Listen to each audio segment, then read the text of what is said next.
Napapansin po nyo siguro na ang aking sinindihan ay kulay pink. Hindi sapagat yan ay likha lang ng kulay, kundi ito yung nagsasabi, today is Gaudete Sunday, third Sunday of Advent. At bakit Gaudete? Ibig sabihin yan, sa 4 na linggong ito ng Adviento, ito'y bukod tanging patungo sa kagalakang dulot ng Diyos sa atin. Pansinin po ninyo ang ating mga pagbasa. Nakakatuwa sapagkat 2 weeks from now, exactly 2 weeks from now, ay Pasko na. Magandang araw po sa inyo lahat. Ako po si Father Arlo Yap SVD ng Christ the King Mission Seminary. Welcome po sa isang family catechesis using liturgical Bible study. Sa araw po ito, tampok po ang isang community o ways of love na siyang gaganap ng ating liturgical Bible study for this third Sunday of Advent. Tunghayan po ninyo ang ating liturgical Bible study.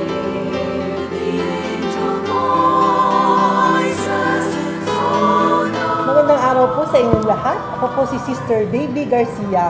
Muli po ngayong araw na ito, inaanyayahan namin kayong lahat na samahan kami sa isa na namang exciting episode ng liturgical Bible study. Magpapakilala po aking mga kasamahan. Ako po si Brother Roman Garcia. Ako po si Lito Antiqueña. Brother Carlo Antonio po. Sister Jenny Antonio po. Brother Manny Antonio. Sister Melody Conti po. At kami pong lahat ay galing sa Oasis of Love Catholic Charismatic Community. At ang ating po liturgical Bible study ngayon ay syempre sisimulan natin sa isang magandang panalangin na pamumunuan ni Brother Manny. Ang Ama, ang Anak, ng Espiritu Santo. Panginoon, pinupuri ka namin.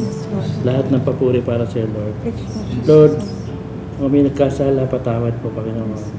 Nandito kami ngayon, Panginoon, upang pag-aralan ang iyong salita, Panginoon. Lahat po ng mensahe na gusto niyong parating sa amin, Panginoon, nakahanda kami makinig.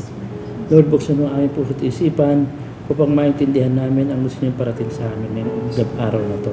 At lahat na ito ay dinadalangin namin sa pangalan po na inyong anak na si Jesus, kasama ng Espiritu Santo, magpasawalang hanggan. Amen. Ama, Anak, ng Espiritu Santo. Amen.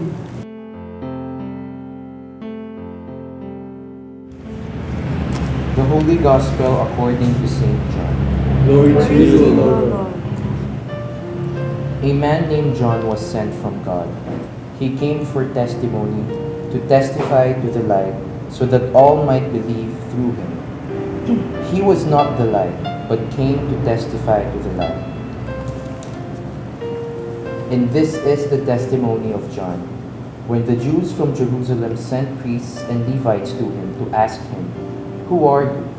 He admitted and did not deny it, but admitted, "I am not the Messiah." So they asked him, "What are you then? Are you Elijah?" And he said, "I am not." "Are you the prophet?" He answered, "No." So they said to him, "Who are you? So we can give an answer to those who sent us. What do you have to say for yourself?" He said, "I am the voice of one crying out in the desert, 'Make straight the way of the Lord.' As Isaiah the prophet said, some Pharisees were also sent. They asked him, 'Why then do you baptize if you are not the Messiah or Elijah or the prophet?' John answered them, 'I baptize with water, but there is one among you whom you do not recognize, the one who is coming after me, whose sandals strap I am not worthy to untie. This happened in Bethany across the Jordan, where John was baptizing.'" The Gospel of the Lord. Praise to you, Lord Jesus Christ. Maraming salamat, Carla, sa pagbabasa mo ng Ebanghelyo. At ngayon, simulan na natin himayin ang ating Ebanghelyo. Maupo tayo lahat. Okay.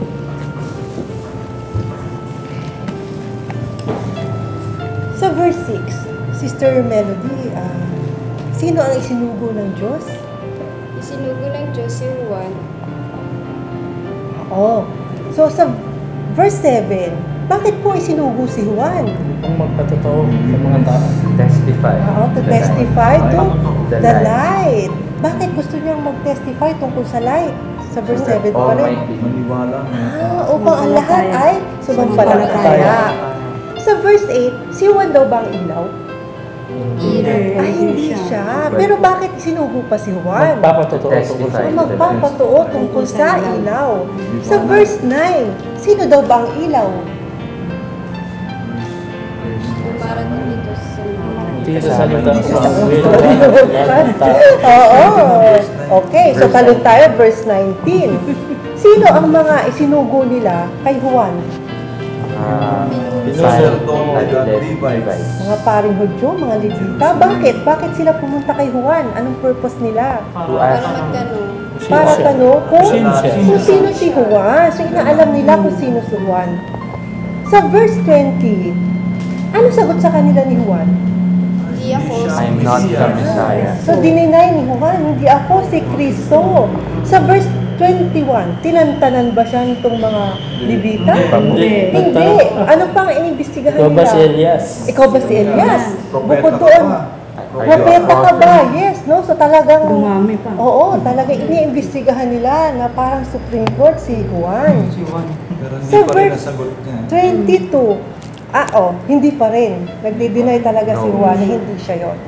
Sa verse 22, anong huling tanong nila kay Juan?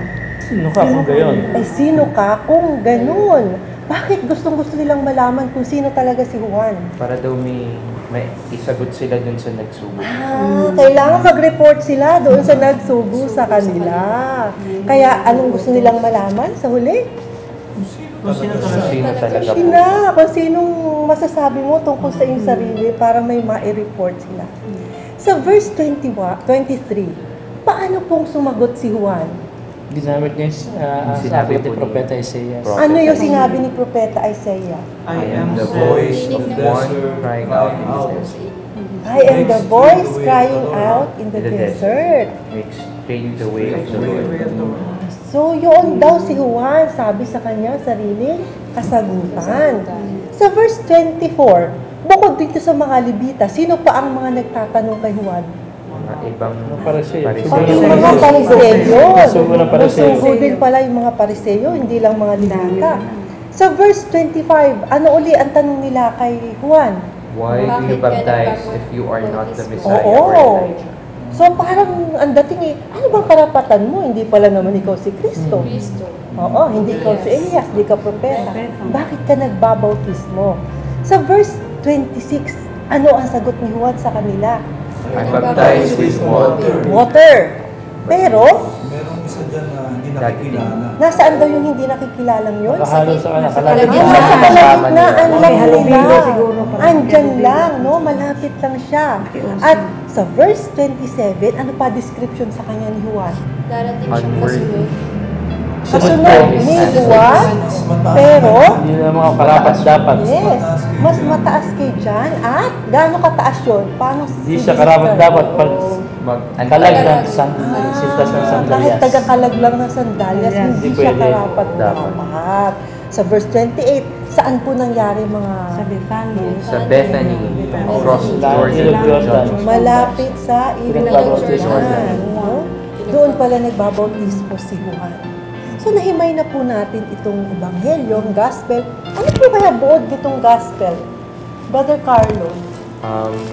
Si Juan daw po, pinadala ng Panginoon Yes. upang mag-testify doon sa liwanag. At Oo.